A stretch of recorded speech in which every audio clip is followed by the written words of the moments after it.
Graça e paz, queridos irmãos, queridas irmãs. Estamos aí na nossa estação 2, uma forma dinâmica que a IBG tem de você aprender a palavra de Deus.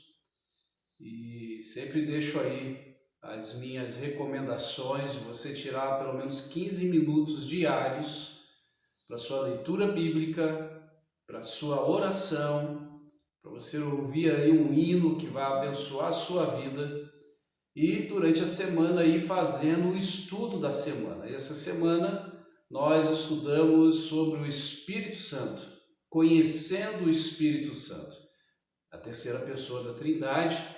E ele não é a terceira pessoa da Trindade porque é inferior ou menor, pelo contrário. Deus Pai é o Deus Criador, Deus Sustentador. O Deus Filho é o Salvador e aquele que trará o julgamento sobre a terra. E o Deus Espírito é aquele que está conosco, é o nosso Consolador, é o nosso intercessor. Porém, o Deus é um só, não é um Deus de três cabeças, mas é um Deus completo. É um Deus que exerce toda a sua eternidade e função sobre aqueles que o buscam. Então, o Espírito Santo é aquele que o próprio Jesus disse que iria vir como um outro Consolador. Essa palavra outro não significa que é mais um, não significa que é inferior, mas é um com igual.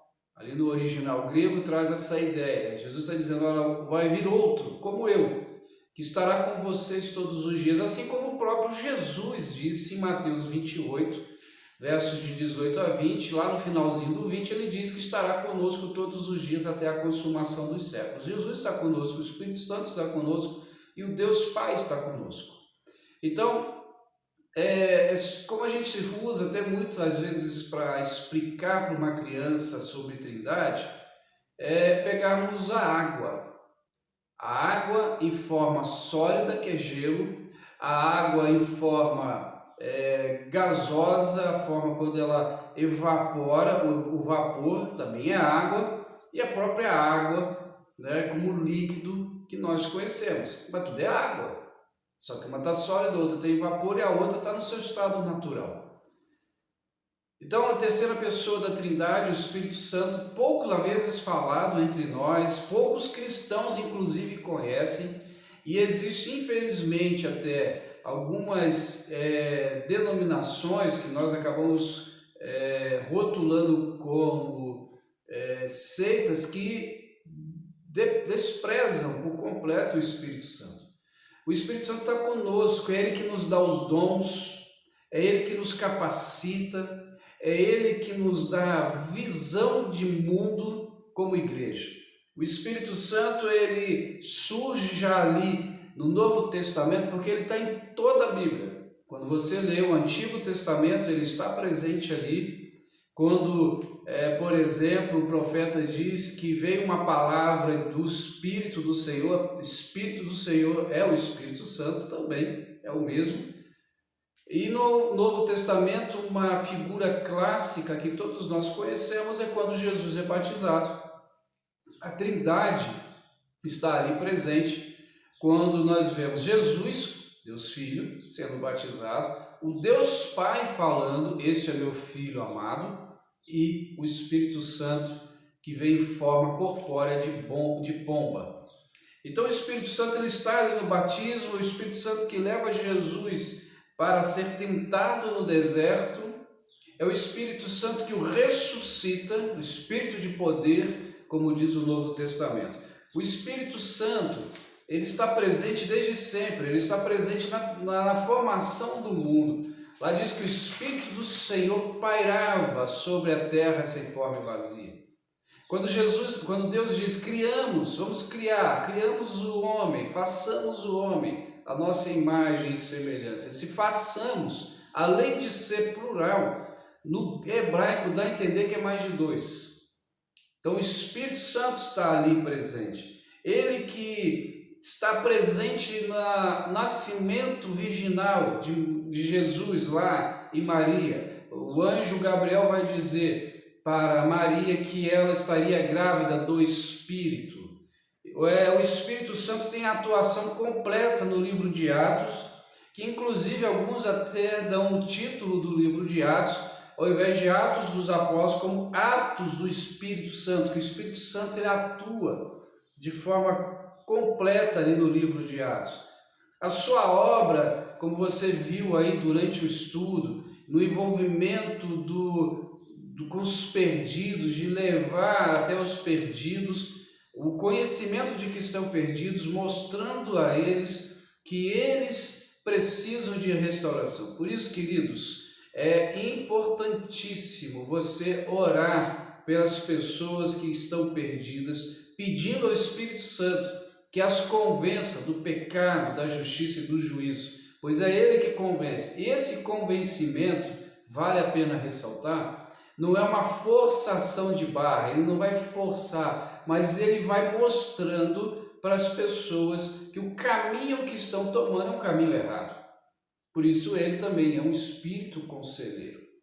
Tá? A gente viu aí durante o estudo várias ilustrações sobre o Espírito Santo, como por exemplo em João 1,32, a pomba, que você viu lá no texto, quando Jesus é batizado. Ele é usado como também exemplo de óleo e azeite, onde no Antigo Testamento o óleo e azeite tinham uma importância extrema, por exemplo, como para o alimento, para remédio, para eliminação e para unção, o óleo da unção. Então o Espírito Santo nos alimenta, o Espírito Santo traz cura, o Espírito Santo nos unge com dons para que possamos trabalhar na obra do Senhor. Também vimos ali como água, um exemplo, uma ilustração como água. A água é um tipo comum do Espírito Santo e traz a purificação. Água é fonte de vida. Nós não conseguimos sobreviver sem a água. Então, sem o Espírito Santo, nós não sobreviveremos. Como o apóstolo Paulo, em Efésios 5,18, que ele vai alertar: e não vos embriagueis com vinho, mas enchei-vos do Espírito Santo, ou seja, sejam controlados pelo Espírito Santo. E ele é vida, ele é que traz vigor para as nossas vidas. É como o vento, né? O vento como exemplo, uma ilustração do Espírito Santo. O vento, ele, além de trazer mudanças, também serve para trazer ali crescimento, vida. Ele carrega as sementes, o pólen também. E o vento não é controlado por nós, você não controla o vento. Ou seja, a gente pode usar o vento, como por exemplo, para a geração de energia, mas a gente não controla. Eu não consigo, num dia de muita ventania, dizer para o vento: vento, dá para soprar mais para lá? Dá para soprar para ali? Não, a gente não controla o vento. Podemos até, através de mecanismos, direcionar o vento. Como por exemplo, se você está numa cidade, aqui indo para a faculdade, a gente passa por um corredor de prédios que venta muito ali, o vento está canalizado, mas a gente não controla. Então a ideia de vento como ilustração do Espírito Santo é que nós não controlamos o Espírito Santo. Fogo é o sinal da presença do Espírito Santo, como você viu aí durante o estudo.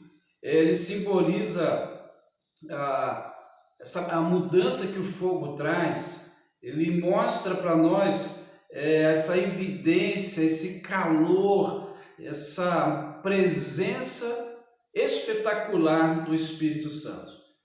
Lógico, queridos irmãos, foi um estudo bem breve, né? Você viu aí 2 páginas, um resumo para a gente poder entender um pouco da doutrina do Espírito Santo, que cabe a nós uma pesquisa cada vez mais aprofundada.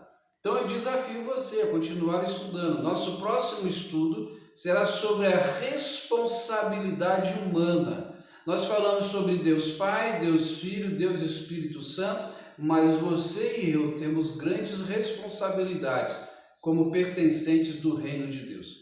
Que Deus abençoe, continue os estudos. Estamos indo para a nossa 4ª semana da nossa estação 2, da nossa Escola Bíblica Discipuladora e Dinâmica. Mande aí as suas perguntas, mande aí as suas dúvidas no grupo do WhatsApp da igreja, que nós teremos aí com grande alegria em poder responder para você. Deus os abençoe.